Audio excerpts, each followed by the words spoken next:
Hey everyone, I'm Richard, this is Grey Wizard Gaming, and today I'm talking about what is the seventh continent. I love co-op games, I love legacy games, and because of that I look for a lot of games. I'm constantly looking for games where we can have campaign play and we can play the same game for at least usually 13 weeks. That's kind of the sweet spot of what I'm looking for. And I came across Seventh Continent. They did a reprinting on Kickstarter. I was like, this is my chance. So I got Kickstarter edition version of Seventh Continent, and I got What Goes Up Must Come Down expansion box.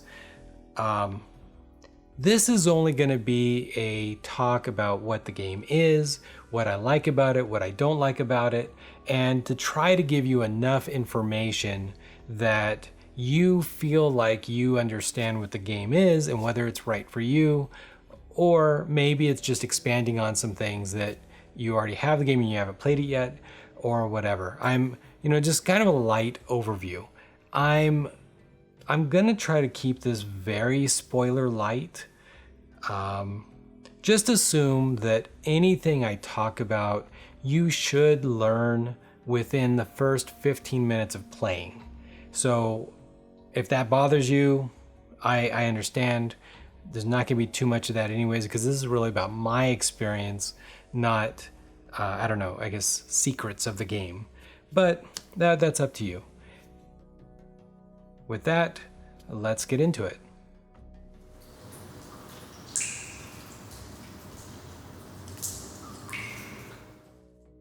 So what is the seventh continent? The seventh continent is like a card game version of a choose your own adventure book. Okay, so when you do something, on the map, instead of say turning to page 19, instead you might reveal card 7, and that's the core of the choose your own adventure components. Each one of these cards has generally a map. They also can have special events, actions. The maps fit together as part of a larger, very well designed cartographical experience is what I'm calling it. The effect of this is very, very visual compared to a written choose your own adventure book. And as a board game format, you can play up to 4 players. The game works just as well, possibly better, by yourself, which is unusual for a co-op game, but this is a co-op game that may work best by yourself, which is super cool for those of us who don't always have as many game nights as we'd like. The maps are well made and have lots of details, including secrets. So that's super cool. If you look close enough, sometimes you will find things on the cards, and those cards will tell you to reveal more numbers. So that's super cool too. They're not just pretty pictures, they are made to be analyzed and kind of discern or deduce what might be there based off what you're seeing on the map, and that's super cool. The other component is the theme, and the theme really, it kind of reminds me of like the TV series Lost in terms of mysteries, and you're trying to survive and you're doing things together to try to survive together through this rough environment, combined with like an Indiana Jones, or if you're older like me, maybe the action mystery comics of like the 1950s, 1960s, Tales from the Crypt. That's the only one I can remember right now. But those comic books where you would have a different mystery each week. Most of them were supposed to be kind of scary. Sometimes they're called horror comics, but there's definitely a lot of mystery, a lot of what's going to happen, twists in the storyline. To me, when you have these, the mystery combined with horror, combined with maybe a little bit of humor and a little bit of, sometimes pleasant surprises, that all to me combines into something that I call wonder. That's what I call it. There's a sense of wonder as you progress through this game, and that wonder, it's very satisfying. I grew up reading those kind of comics. I just love kind of not knowing what's going to be next, while at the same time you should be able to somewhat predict where you should go next or what should happen next. It might not always happen, and that's part of the mystery, but this is a world that you're interacting in, and that world isn't just a board game, roll the dice and see what happens next, or random. This isn't a random game, not really. There are these random surprises. So when you reveal these things, you're supposed to put down these fog of war kind of cards, and those give you randomness so that you don't know what's going to be next. You explore, you turn it over, and this is a spiky conch. You've picked up a large shell you can blow into. Great. Okay, what can I do with it?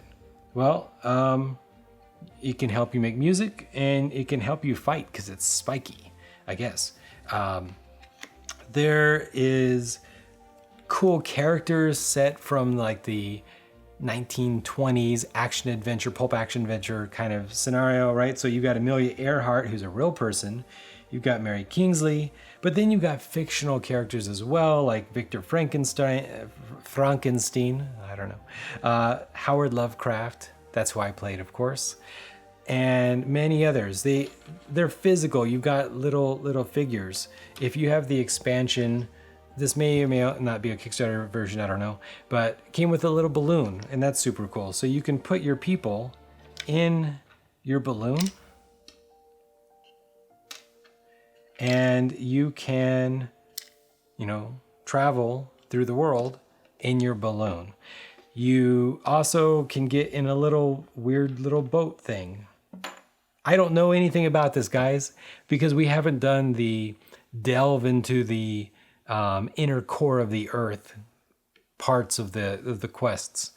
The box comes with many curses. Each curse is like an adventure, so it'll have its own terrain cards and its own mysteries. If you got the Kickstarter version, you'll have a little book, and as you explore, you will put your clues inside the book, and that will be like your journal, which you can use later on to really determine where you should go and maybe how you can solve the curse. And that's your goal, ultimately, is to solve your curse, because on a previous adventure, a previous expedition, you have been cursed, and now you are doomed to die unless you can figure out the solution to, whatever cursed you before. So obviously there's a big inspiration off of the old curse on the tomb robber kind of thing that these adventurers were often, blaming their I don't know, I guess their deaths. Of course, in some cases there were like fungal spores and poisons and stuff that people were being exposed to, and they actually literally were effectively being cursed by their adventures. But you're trying to solve the curse. If you don't solve the curse fast enough, you'll die. The third component of this game is it's a deck building game. It's kind of a deck building game. It's a deck management game. So you have this deck, and you put it in your action deck, and every time you want to do something, you have to pull some of these cards. And as you discard them, you will be putting it over in the discard box. And eventually, at some point, while you're drawing it, you will draw a curse, the curse that you've been afflicted with. So these are just blank curse cards. Eventually you will draw them, and it's just a waste, right? At that point, it counts as a 0. There's no successes, because in this game you have dice, but the dice don't determine success. Dice are used to manage how many of a thing you have. So how many matches you have, how many food rations you have, things like that. No, the deck you flip over, and there's stars on them, and the stars are how many successes you get. The curses are just blank, so there's nothing really bad about them, except for the fact that now you have to draw more cards because you probably failed. Maybe something horrific happens because you failed, things like that. But if you're aggressive at how many things you do, then you will run out of action cards. When that happens, you shuffle your discard pile, but they don't move over into the action deck, okay? They stay in the discard pile. And now every time you do a challenge, you draw the cards from over here. And if you draw a curse card, you've lost the game. The curses finally hit you and you're dead. Also, I want to point out that I could not have done this better if I had somehow cheated on the deck. Boom, curse card, first draw. This is actually my luck in the game too, by the way, guys. I don't survive when I get to the discard phase. You're supposed to be able to be like, oh no, am I gonna survive? No, guys, I won't. I just won't. This is me every time. So when you're in the discard phase and you're drawing, and every time you're wondering, am I gonna die? That's where you have to find a way to rest, recuperate, something, do some sort of side adventure to pull some of these cards, hope maybe all the cards, over into the action pile. At which point, you have a little bit more time to live. The game is, it's not a legacy game. So I said I got this game because I like legacy games. It's got components of legacy games. It's not though. The way it works is you choose a curse and you choose your adventures and you start journeying through this world trying to find your the solution to the curse. That's what you're trying to do.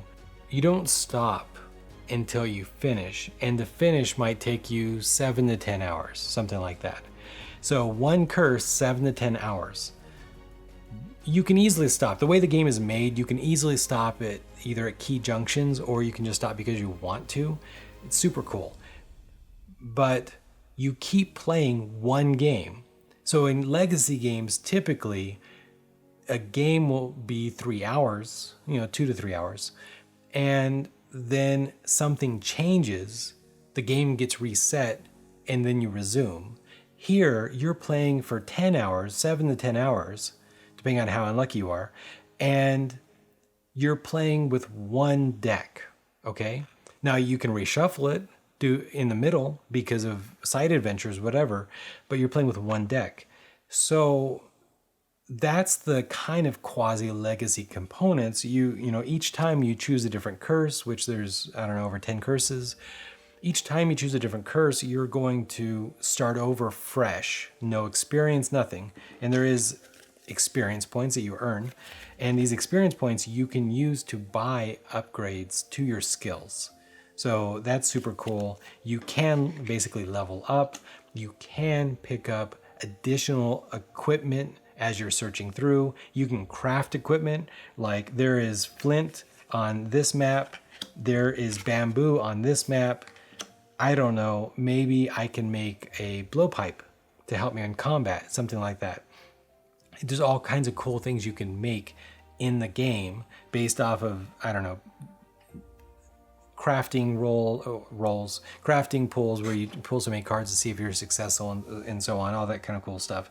So there is a bunch of extra stuff that you earn, and it changes the whole game for the 7 to 10 hours. But your gameplay has basically no effect on future games. Okay, so it is kind of like it feels like a legacy game because you're playing the same characters for so long and experiencing this adventure that has long ramifications to what's going on. But at the same time, each new game you can play different adventures, and those things don't have any ongoing effects. Now, your character, like mine, H.P. Lovecraft, he has a special ability. He has skills that kind of work better for him, but anybody can get. You also can get ailments. So in my case, I'm tired, frightened, and injured. Tired, frightened, and injured. So that's light spoilers. There's lots of status effects, many more than this. You don't want them. As far as I know, all the status effects are bad. But I don't know. Maybe there's good status effects somewhere in there. Probably not. Not for me anyways. Maybe for other people.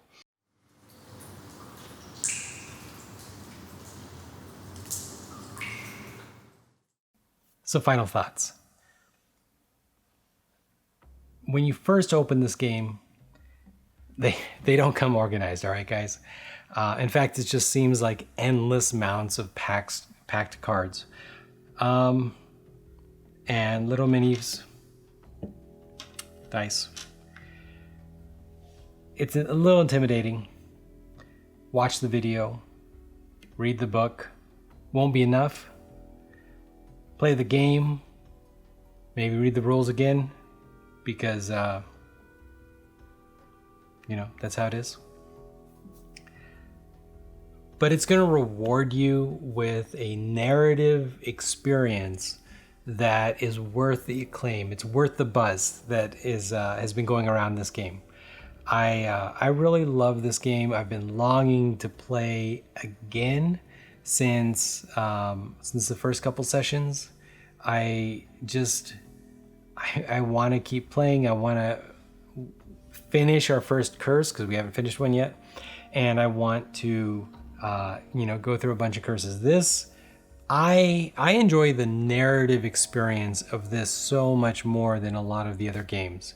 I love Time Story. Actually, Time Stories is one of my top favorite narrative games, but this, it feels more, and it feels wondrous, and it just feels really cool. I just really enjoyed this game, and I hope that if this is the kind of game that would appeal to you, that you play it and maybe comment down below what you think of the game. Like, kind of give us a mini review.